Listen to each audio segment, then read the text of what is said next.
I have been an apostle of finding a solution to this in Africa, just to help our women.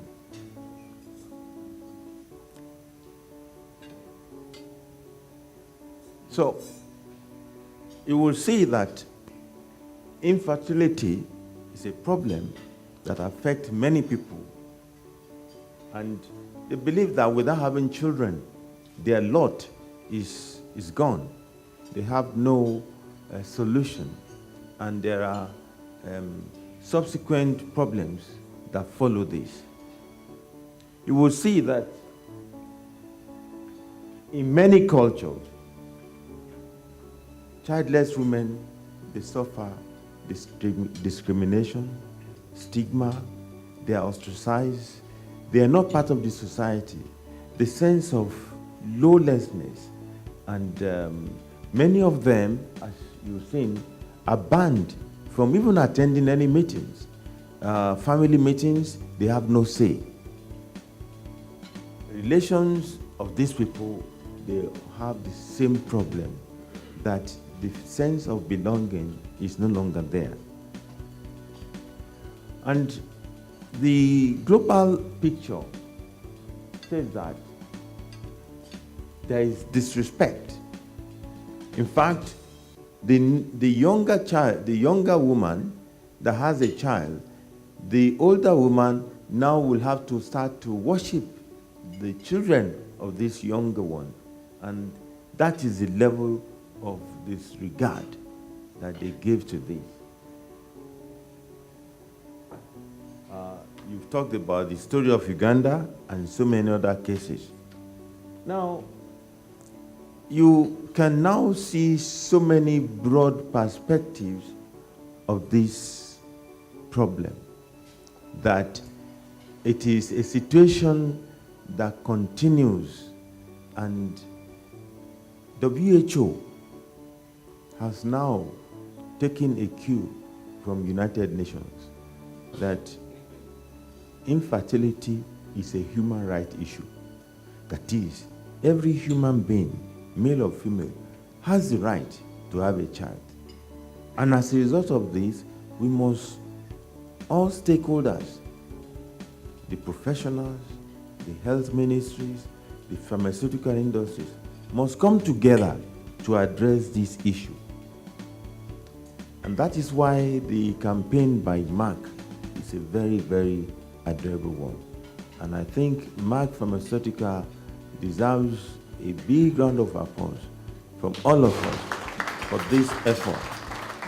Because this issue is more than a woman. It requires a lot from all of us to help these people to achieve what they want. Seeing a pregnant woman and thinking, when is yours coming? So we must change the mindset. Words matter. And the minute we begin to tell our people that infertility is not a cause, it's not witchcraft, it's not from the native medicine, it's not the sins of our forefathers. It is a reality. It's like headache, it's like diabetes. So, and it can be resolved. There are solutions to it. So, we need to stop it. We need to stop infertility in a comprehensive manner by starting like this town hall meeting and expanding it and carrying the message worldwide. I'll give you the example in Nigeria. Stigmatization, it goes through every aspect of life. The socioeconomic well-being of the couple is affected. And more so, you could see that it extends to the wider family, and the guilt and shame. I've seen parents come to my office, to my clinic, doing all they can so that their daughter can have a baby, a child in her marriage, ready to spend everything and looking so guilty as if they did something, whereas it's no fault of theirs. So we need to do something. It's no longer that we have to put so much emphasis on this global acceptance that before a woman can be accepted, she must have a child. There is more to womanhood. Being a woman in creation has more role than being a mother, because womanhood is the ultimate to spirituality, and not having a child, you can still have a role to play in the world. However, despite that, I must say that, for example, in Lagos or in Nigeria, when you do not have a child, the husband continues to marry and is given rights for polygamy. In some cases, the woman is given to another brother to help. So they've devised means in those days, because we recognize the fact that infertility occurs in 40% due to male. But the male couples have developed this method that when they cannot do it, even though the blame is on the woman, on the woman, but they transfer the woman to another man to help to carry out the process of conception. And it's well accepted in the African environment. And the woman has to suffer that situation. How can we intervene? First of all, the first line level of intervention is education, education, education. Education must start from the beginning. We must let our people know, my pet program now, that diet and the environment, they are producing a lot of toxins that can create infertility. We have people who eat stockfish with heavy mercury. The environment we live today is more toxic than the one our parents lived in, our forefathers. And the truth from the biblical way was that you should reproduce with ease. You should have conception with ease. But we violated this. We started eating wrongly, bad food, and we also have done technological development.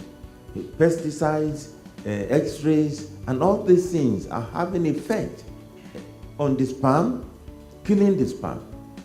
And of course, multiple intercourse, sexual relationship, unprotected, infection.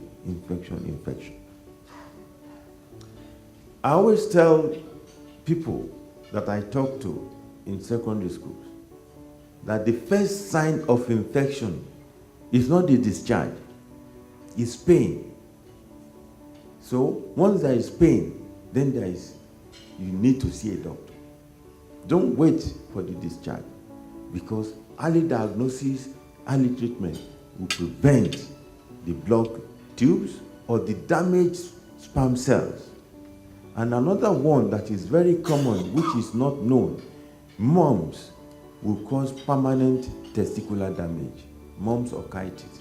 So once you have somebody, once you are pregnant, make sure your boy or your young one do not go and visit somebody that has mumps infection, because if she gets infected, then that is the end. We've got other things. We have oocyte and egg freezing, surrogacy. Assisted reproductive technology have come to the aid of women. It is now important that we in Africa take ourselves as a global region and assist each other where these facilities are, so they can have that attempt to go there. So that, because we can identify with each other better than we would do if we were going to London or to America, and so the empathy is not that much there. We have so many policies that that government can do to facilitate the proliferation of assisted reproductive technology. We can have exchange of faculties in our capacity building.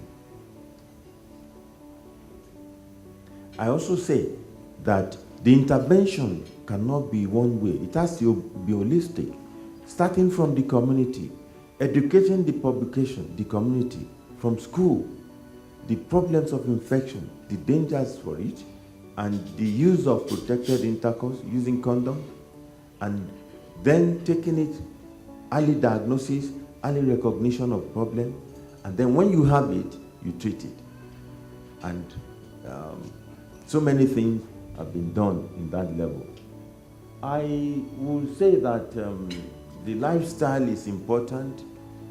Eat well, eat right. Too much of sugar can lead to diabetes, which can lead to infertility problems, and so many other things like that. And then we need to take care of our newborn and look for them. Low income is a problem. So in Nigeria, we now have sponsorship. Foundations give help to infertility couples. In fact, infertility centers are being encouraged for every 10 cases to take one as a special case that they can give at low rate. These are things that can come even from the practitioners themselves. There need to be increase in private centers that can handle infertility. I hear that there are 5 centers in Uganda.